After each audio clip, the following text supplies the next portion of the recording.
Hello, hello! Once again, this is Sakura Chinabi, playing more Katawa Shoujo. Last time we met Lily, and got to talk to her and drink tea, and it was lovely. Alrighty, let us just get right into it. Get into the meat and bones of the game. Delish. Side by side, my pace. Oh my god, I messed up already. It's fine. Side by side, my pace carefully slowed to match hers. We slowly walked through the hallway. I can get it. Get all the jitters out early on.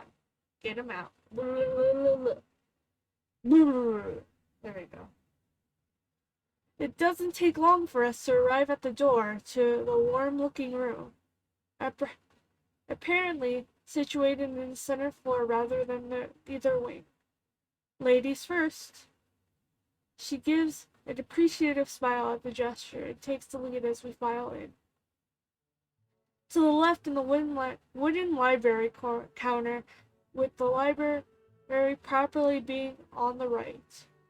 It easily dwarfs my old school library, with the distinct smell of old books giving the place an almost old world air. In a second. Water. Gotta hydrate. There don't seem to be a lot of students here. Considering the time, it is a big surprise. Everyone's probably either in school grounds or dorms. Yuko, are you here? I forget what voice I gave Lily, actually. It was like airy, I think. She says it to the air since the librarian doesn't seem to be present, and of course Lily can't see this. What's unexpected is it draws a reaction. A thud. A thud, you would say. Something from under the counter thuds against it, followed by a quiet wail. Oh! Oh, that's a little more sexual than I wanted. Originally, apparently, the librarian quickly crawls out and bounces up to extremely rigid attention. Hi, Lily. How can I help you? Kind of give her a nerdy voice, kind of like a soft nerd voice. Her voice is strained and failing attempts to sound casual as she rubs the back of her head. Good afternoon. What happened just now? I heard a strange sound. It's nothing. I just hit my head. See, I dropped an eraser under my desk while I was looking for it. A pencil dropped, and when I was looking for both of them, you came and surprised me. Are you alright? I'm sorry, I could have known. It's okay, Sorry for making you worry. This is nothing. I've had worse happen to me. She quick to reverse Lily's apology, more frantically trying to push aside the possibility that she could be in any way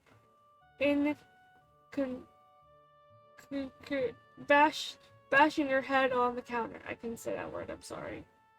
Yeah, worse things have happened. Oh, that voice really is hard on the throat, though.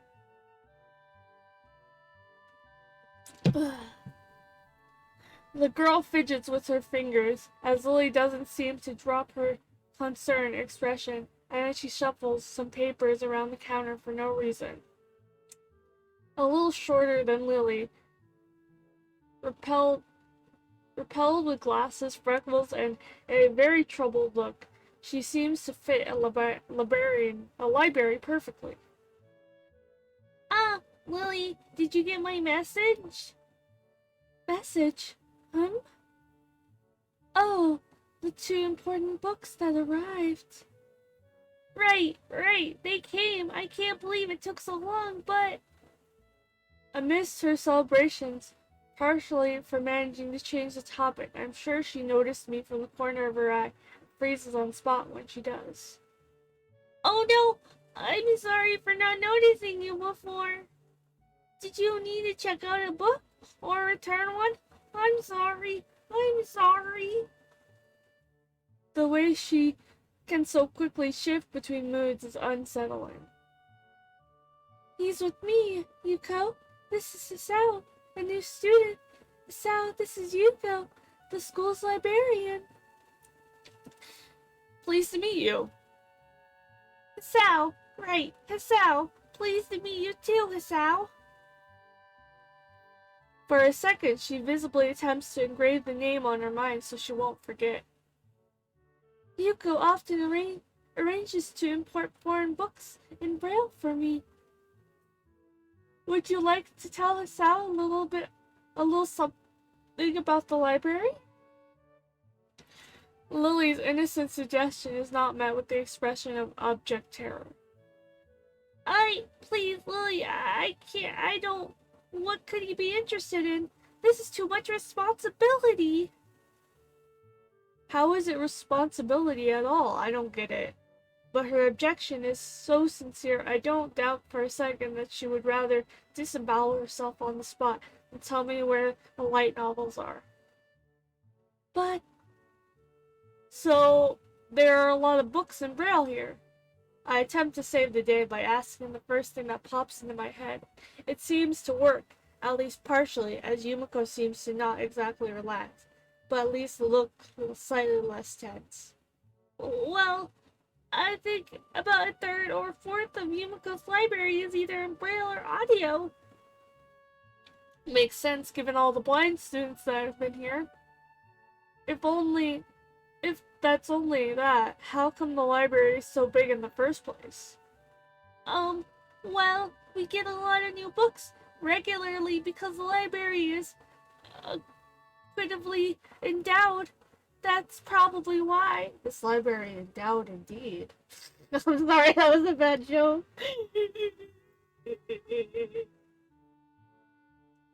They spend... Oh wait, that's Hisao's voice. They spend more on new books than on my salary, and then I have to organize and shelve them all. It's so troublesome, and then I weigh so much. I wish I could quit this job. A very awkward silence follows this revelation of too much information. I'll go check the aisles, if you don't mind. It's probably for the best for all of us if she doesn't keep talking to me. Very well. Meanwhile, Yuko, I would have those books, if that's alright with you. My first impression was right. The library is surprisingly big. Abiding down the narrow aisles, I study the spines of the books in random order, occasionally sliding one out to read the blurb, taking it with me if it looks good. In the moments, I have a respectable stack of books in my arm. I guess I'll never be stuck for choices in here. The normality of the library sinks in. Here, there are large printed and braille books scattered through, but it's what it is, a library. It's as if the calm mood from the room I had tea with Lily and snuck in here with us, unless it was just here to begin with. Something about that puts me at ease, just like before. I reach the end of the aisle, and a collection of desks set up for study, personal reading. Going a little further, though, I discover a nice quiet corner at the back. While the rest of the library has the odd students sitting at the desk or either reading or silently sleeping, the back is pretty much deserted. As I glance around, I see someone I recognize sitting on one of the several beanbags. It's a girl, it is a cute girl. I love Hanako. She's so cute, and like, if she wasn't scarred, I think her disability would be like really bad anxiety. But I love Hanako. But we're not going after Hanako this time. We're going after Lily. It's the dark-haired girl from my class, the one who snuck out of the classroom earlier. She's reading a book, keeping it close to her face, which makes her look like she's really into it. From the way she's acting today, I had her pegged as more of a delinquent than a bookworm. In fact, her mysterious disappearance from class raises all sorts of whys in my head. Intrigue flows slowly, but towards the surface, and before I know it, I'm walking towards the mysterious long-haired girl. I guess there's no harm in introducing myself, as anyone would. She's a classmate, after all. Walking over to another beanbag, I take a seat and lay my books beside it. The girl starts looking scaredly up at me and from underneath her fringe. The first time I seen her this close, underneath her long, dense bangs, I could see the part of her face, at least a third of it, if not half, is pretty badly scarred. My eyes immediately drawn to the scars, subconsciously peeking past her hair until we meet her own eyes.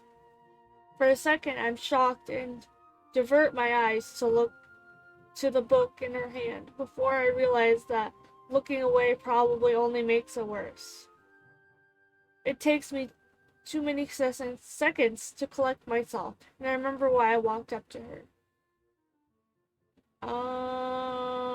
This is a choice. You know what?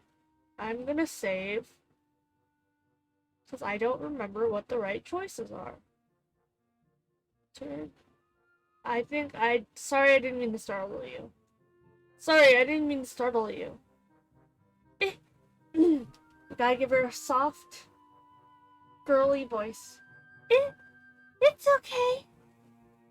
The girl certainly doesn't look like it's okay, but I let it slide. So, do you mind if I sit here? She seems to be very uncertain with whether it's okay or not for me to sit, but she finally nods just a little. Okay. I take a seat next to her, and she hides herself behind her book. Life of Pi, never heard of it. Sorry again for startling you. I'm Pascal. She looks up from her books, stalling a little bit before replying. I know. We're in the same class. Her speech is a little stilted, so quiet it's barely audible even in the still library. Somehow I think that my delinquent impression of her was wrong. Hanako. I'm Hanako. Or Hanako. I'm Hanako. I resist the urge to say that's a nice name, just to have something to say, but really it's the only thing I can think of. I feel like an idiot. Everyone here must be used to being different to each other, and here I am being all bothering, fussing over this kind of thing. Don't let me interrupt your reading. I'm just checking these books out if you don't mind. She nods a little and sighs a little sigh of relief.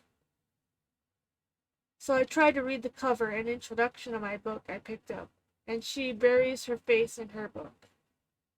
Uncomfortably silence consumes us. My eyes still wander to her direction, and I sneak a peek at her flowing hair and the scars she is hiding. After a while, I realize that she's doing the same, only pretending to be immersed in the life of Pi. Her gaze is not quite inquisitive, as though it darts around like a scared rabbit. When our gazes finally meet, the chain reaction is unstoppable. She stands up and forcefully from the beanbag and takes a deep breath. I gotta go somewhere. Without warning, Hanako takes off and runs towards the counter. Her here-like takeoff catches me off guard. That I don't manage to go after her until she is a good step ahead. By the time I reach the counter, she is nowhere to be seen. Lily and Yuko are happily chatting away. Knowing that I won't be able to catch Hanako myself, I approach the girls. Did you see or notice a girl run past here? Maybe. What did she look like? Long, dark hair, kinda shy, has scars on her face. You wouldn't be talking about Hanako, would you? Yeah, that's her. I saw her reading and tried to talk to her, but I think I scared her off or something. Oh dear. Yuko, would you excuse me? I better try and find her. Sure. I'll just hold on to these until you come back. What's going on? I'm sorry, but I'll have to explain it to you some other time. Right, I'll see you later then? Lily hesitantly grabs her cane and hurries out the library, leaving me alone with Yuko. I don't think I've ever get the hang of this place. Did I do something wrong? What did you do? Nothing. I was just looking at some books and then she got this fit and ran off. The most offending thing I can think of was I might have looked at her general direction a few times. Well, she is a very timid girl. You have to be careful around her. She can be very jumpy, I think. And she's not accustomed to talking to other people. That's a bit strange. I wonder. It's just how she is, I think. Yuko doesn't sound all that convincing. Then again, maybe it's just the norm around here. Everyone has their own problems, or else they wouldn't be here. But how should I deal with these people? Forcing myself to act overly cautious only makes me feel phony. I feel like I'm supposed to be ignoring the elephant in the room. Okay, let's stop for a second. Disabled people don't like it when you stare.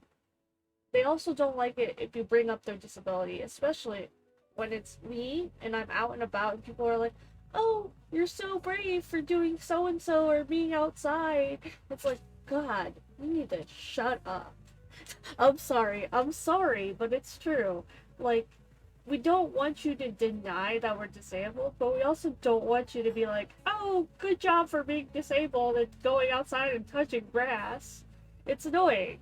So, like, just be like, if you see a disabled person and you want to, like, talk to them or engage with them, just be like, hey, how are you doing? Just treat them like a normal person, and then if they bring up their disability, be like, oh, that's interesting, or just be like, okay, cool. Like, just make it as nonchalant as possible. We want to be treated like normal people. Anyway, back to this. I think it's an elephant only if you feel that way. Exactly. It's only an elephant if you make it an elephant. Thank you, Yuko. I guess she doesn't have a good sense of self-restraint. I make myself smile, and she blushes heavily. Oh, what? Did that sound stupid? No, it sounded really wise. I guess you're right. It's more about me than anyone else. Neither of us have anything to add, so Yuko fills the silence by shuffling some papers around. People who have papers on their desk really like doing that. Did you find any books? I'll be closing soon.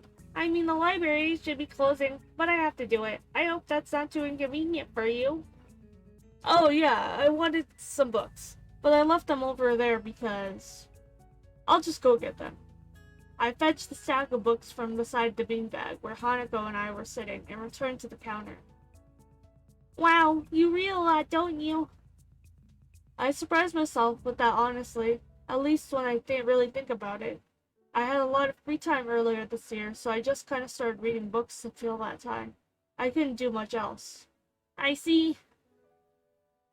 But she doesn't say anything, just checks out the books for me. I guess that's what it's called, tact. Holding the library books in one arm, I trail my pockets for the key to the door. The sudden sound behind me startles me, making me nearly jump. I'm carrying the key, and I almost managed to lock. Who is it? Oh, it's Kenji. What voice did I give Kenji? I turn around to see who is talking to me. It's Kenji. He seems to be a friendly mood, and the light air glinting off his glasses in the dark gives him a sinister look. It's just me. He makes a pause and licks his lips nervously. I'm sorry. I'm sorry. Who?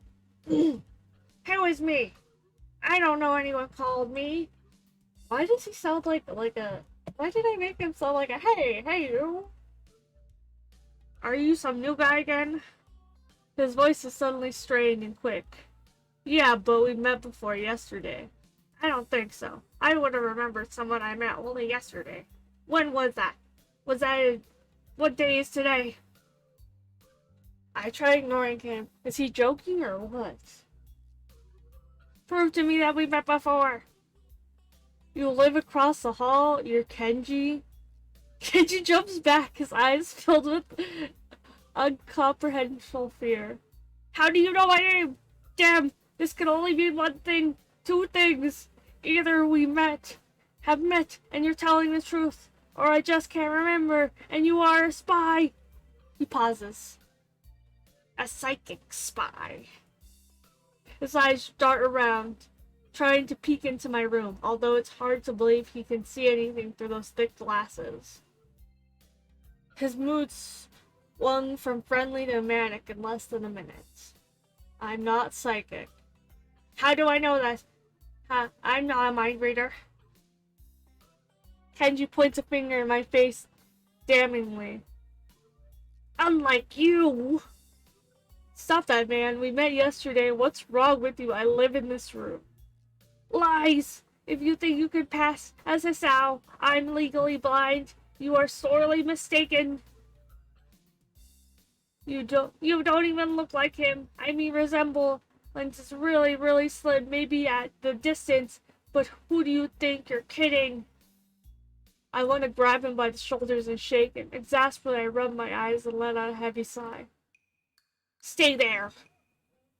Kenji comes closer. One careful step at a time.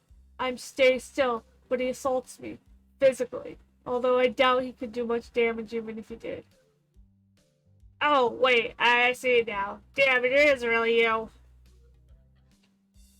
Sighing again, then once again for good measures, I stand backward just in case. What's up, man? You don't look good, I think. Something wrong? I don't know. Just had something stupid happen to me. A few things, actually. I don't even know if this one counts. I can't get a proper touch of people here. I have no idea. Is it because of me or because of them? I don't know why I'm telling Kenji this. It's not like we had any contact earlier. That's rough, dude. Yeah, I'm sorry about that. Calling you a psychic spy and all, but you can never be too careful. It's hard reality we live in. I'm slowly starting to think that Kenji isn't necessarily living in the same reality as the rest of us. You see, this is how the world is. There is no justice, you see. Even when I lose, I win because I don't lose the lesson. What does that mean? What does that even mean? Me and you both so. It doesn't matter. He dismisses it flatly with a wave of his hand. So what happened? Why a long face? Do you have a long face? No, it's just I scared some girl off accidentally, literally too. She just ran away from me. Was it my fault, really? I think I'm not really used to this all yet. A girl? A cute one? A cute one? That's a hard question. She had a nice body and a really beautiful hair, but the face... I guess I could go either way. Okay, I need to look this up. Because I don't know how to get onto Lily's route. And I don't want to end up on Hanako's route. Because I've done Hanako. So we're just gonna look it up real quick. We have technology. We have technology, and that's what the internet is for.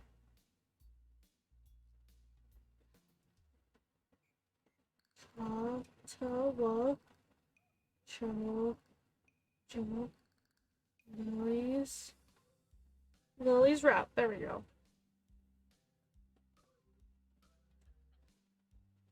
Place. Okay, introduce ourselves.